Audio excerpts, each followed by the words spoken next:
இன்றே டவுன்லோட் செய்து உங்கள் ஃபேவரட் ஷோக்களை என்ஜாய் பண்ணுங்க. விதிப்படியே அந்த தசாவதானி குழந்தை பிறந்தா அதோட வீரிய சக்தி இன்னும் அதிகமா இருக்கும். அப்படி இருக்கும்போது நானே நினைச்சாலும் அந்த தசாவதானி குழந்தைய என்னால அழிக்க முடியாது.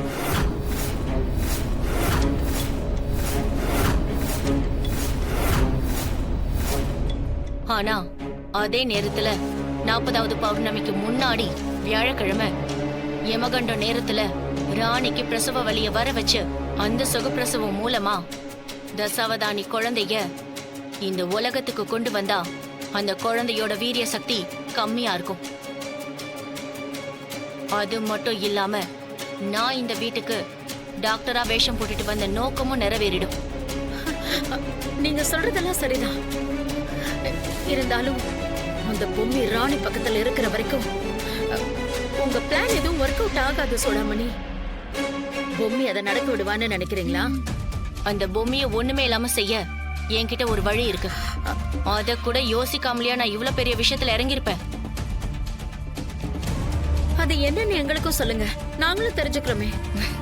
அதுக்கு செத்து போன பொம்மையோட உடம்பு வேணும்.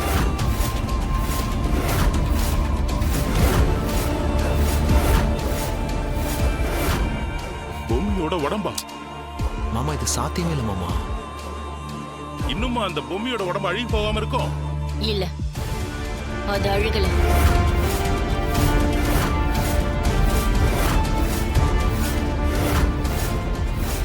இப்ப வரைக்கும் அந்த உடம்பு அழியாம ரொம்ப ரொம்ப பத்திரமா ஒரு இடத்துல இருக்கு. என்ன சொல்றீங்க சோடாமணி? எங்க இருக்கு? அது ஒரு புனித இடத்துல ஒரு தீர்க்கதரிசியோட பாதுகாப்புல இப்ப வரைக்கும் ரொம்ப பத்திரமா இருக்கு.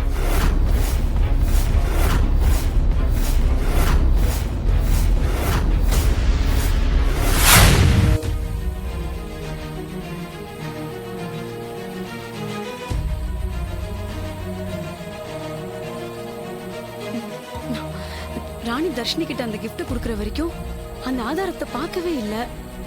அந்த போட்டோகிராஃபர் மட்டும் அவசரப்படாம இருந்திருந்தான்னா இன்னைக்கு தெரிஞ்சிருக்கும். அந்த சாவித்திரிக்கும் அவங்களோட அல்ல கைக்கும் ஒரு முடிவு வந்திருக்கும். எல்லாம் உள்ள போய் கம்பி எண்ணிருப்பாங்க.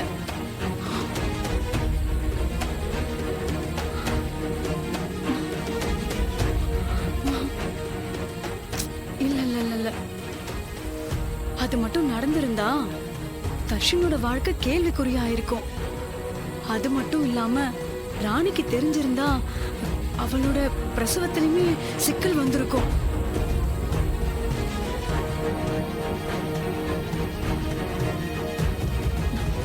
எப்படி ராணி கையில இருந்த ஆதாரம் எப்படி மிஸ் ஆச்சுன்னு தெரியலையே. அது மட்டும் இல்லாம ஹால்ல எப்படி இந்த மாதிரி நடந்துச்சு?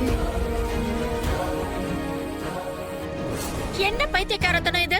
புள்ளத்தாச்சி பொண்ண வீட்ல வச்சுக்கிட்டு இவ்ளோ போக போட்டா என்ன ஆகிறது? அது இப்படி நில்லடிக்குது. இப்படி வா.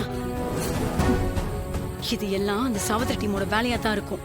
அவங்க தான் அந்த ஆதாரத்தை எடுக்கிறதுக்காக அவங்க இப்படி எல்லாம் பண்ணிருப்பாங்க. ஆனா அவங்க 4 பேரையும் ஃபாலோ பண்ணதுல அவங்க கையில அந்த ஆதாரம் இல்லையே. அப்படின்னா அந்த ஆதாரம் எல்லாம் யார் கைக்கு போயிருக்கோம்? அந்த விஷயம் தெரிஞ்சவங்க கைக்கு கிடைச்சிருக்கா இல்ல தெரியாதவங்க கையில கிடைச்சிருக்கான்னு ஒண்ணுமே தெரியலையே. முதல்ல நாளைக்கு தர்ஷினிக்கும் ஆதிக்கும் நல்லபடியா கல்யாணம் நடந்து முடியட்டும். அதுக்கப்புறம் முழு மூச்சா இந்த விஷயத்துல இறங்கலாம். இப்போதைக்கு அந்த ஆதாரம் என் கையில இருந்து தற்காலிகமா தான் போயிருக்கு. அது கண்டிப்பா திரும்பி என் கைக்கு வரும்.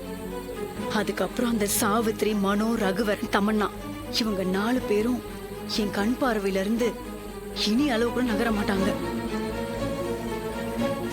அந்த படுபாவிங்களை கண்டுபிடிக்கிறத விட்டுட்டு உன் வயித்துல இருக்கிற குழந்தைய நல்லபடியா பெத்து எடுத்துரு. அது போதும் ராணி. அது மட்டும்தான் உன்னோட நினைப்பா இருக்கணும். இல்லக்கா, நீ பேச்ச மாத்திர.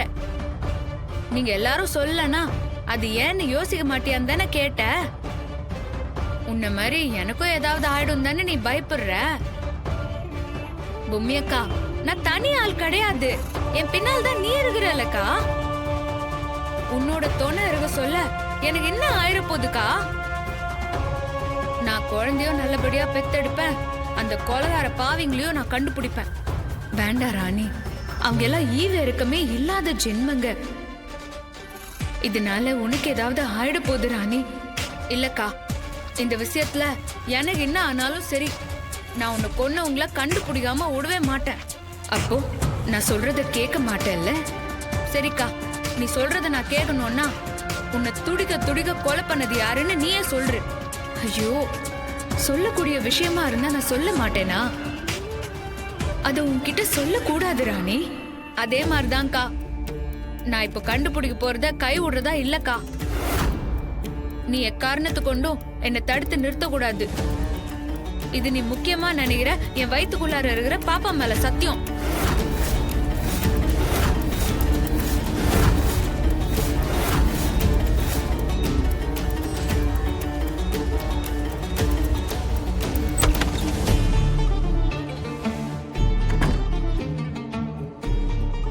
ராணி ரொம்ப பிடிவாதமா இருக்கா. இனி இவளை தடுத்து நிறுத்த முடியாது. அவ பாப்பா மேலேயே சத்தியம் பண்ணிட்டா. இதனால ராணிக்கோ இல்ல வயித்துல வளர்ற குழந்தைக்கோ எந்த பிரச்சனையும் வந்துடக்கூடாது. அம்மா, பாத்துறமா பாத்துறமா பாத்துறமா. என்னடா பந்தரி அடிச்சு ஓடி வர? என்னடா? என்னாச்சு? ஆமாடா, ஏன்டா இப்படி ஓடி வர? ஏதாவது பேய கீய பாத்துட்டியா? ஐயோ மாமா, ஆமாய்யா, பேய பாத்துட்டேயா, அதான் பாதறி அடிச்சு ஓடி வரையா. ஆமா, பேய பாத்துட்டேமா. மனோ, என்ன சொல்ற? கொஞ்சம் புரியுற மாதிரி சொல்ல. ஆமா, அது வந்து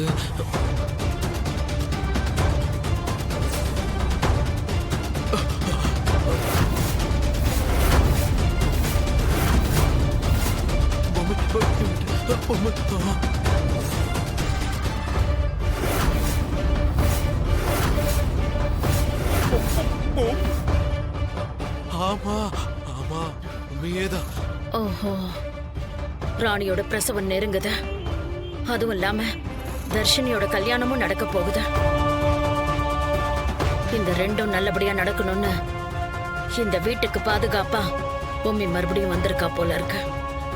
இனிமே நாம என்ன செய்யறதா இருந்தாலும் சூடமணி கிட்ட கேட்காம செய்யக்கூடாது. இத்தனை நாளா அமைதியா இருந்த பொம்மி இன்னைக்கு என்ன திடீர்னு நம்ம முன்னாடி வந்து நிக்கிறா? இதெல்லாம் அவ நமக்கு தர எச்சரிக்கை தான் எனக்கு தோணுது. நம்ம ராணிக்கு டிஸ்டர்ப் கொடுப்போம்னு நினைச்சு அவ பக்கத்துல எப்பவுமே நான் இருப்பேன்னு காட்டிட்டு போயிருக்க போல இருக்கு.